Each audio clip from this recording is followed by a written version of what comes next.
What's your favorite live-action Disney remake? This one is the original Otome Isekai Move Over Wizard of Oz. We got Jabberwockies to slay.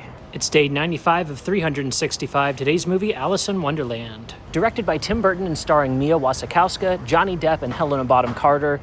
Honestly, this movie is kind of crazy, and I didn't even list most of the excellent cast that's here too. Alan Rickman, Anne Hathaway, Crispin Glover, Stephen Fry. There are so many big names in this movie, which is honestly easy to do when you have $200 million for your fucking budget. You can get anybody that you want.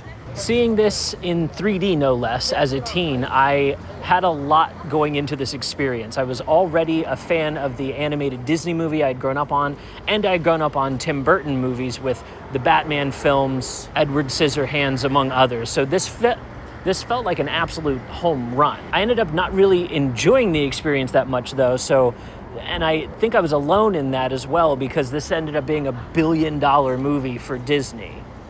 Revisiting as an adult, I think I figured out what I didn't exactly like about it, and it has to do with the style in the film. So much of this movie feels like it's a video game cutscene, and it did eventually get a video game in the same year, but I think so much of it just ends up feeling like the otherworldly dream sequences within Skyrim that it just kind of took me out of it. Misty trees is not really a setting if you're gonna give me a setting. This isn't the first live-action Alice in Wonderland, and honestly, the other ones have such incredible set design and end up feeling like kind of nightmare fuel that I just end up liking them a lot more. This is just really crisp and clean and cut. Again, probably why it made $1 billion, but just not exactly my cup of tea. Forgive the pun.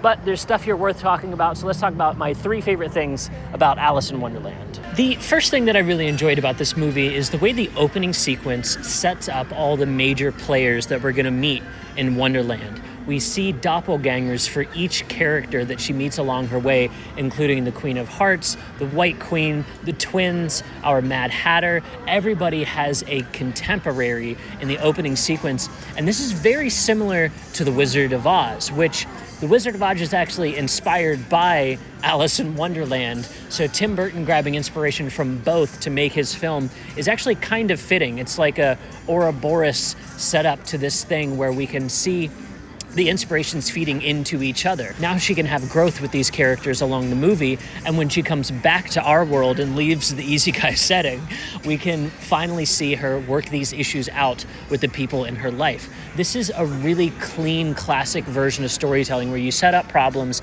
and then you pay them off later on after your hero has achieved their journey.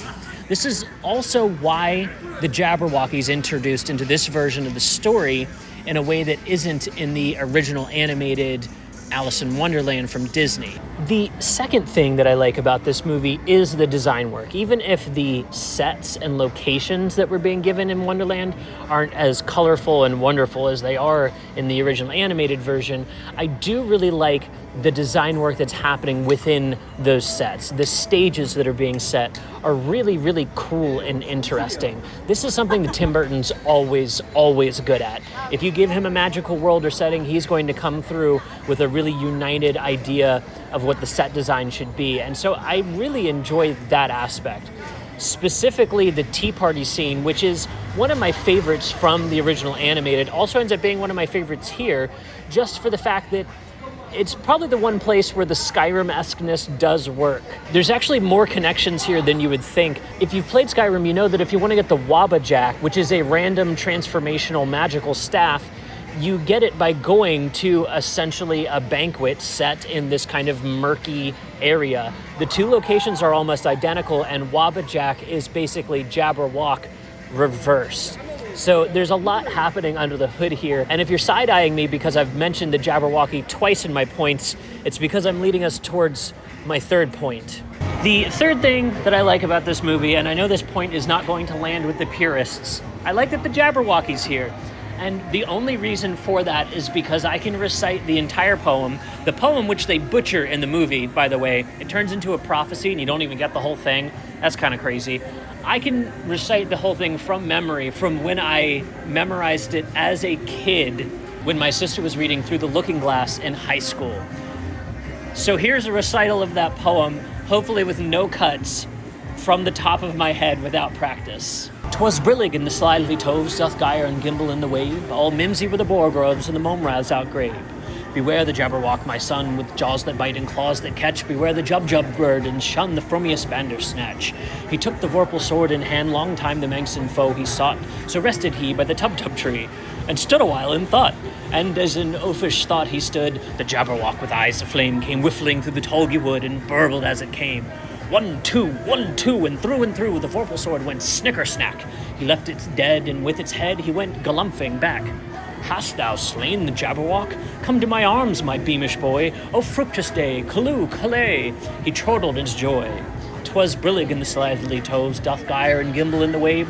All mimsy were the boar groves, and the momraz outgrave.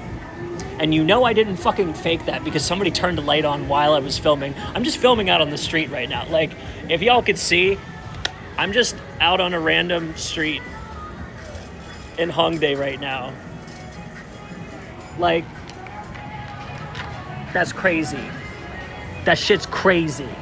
I don't know how else I'm gonna top that, so here's the end of the video. If you've watched this far, I appreciate you sticking around for the poem. Go ahead and give me a follow, like the video, leave me a comment. I reply to everybody. If you're curious about our next movie, I'll tell you it kicks ass because it's kick-ass. I'll see you tomorrow.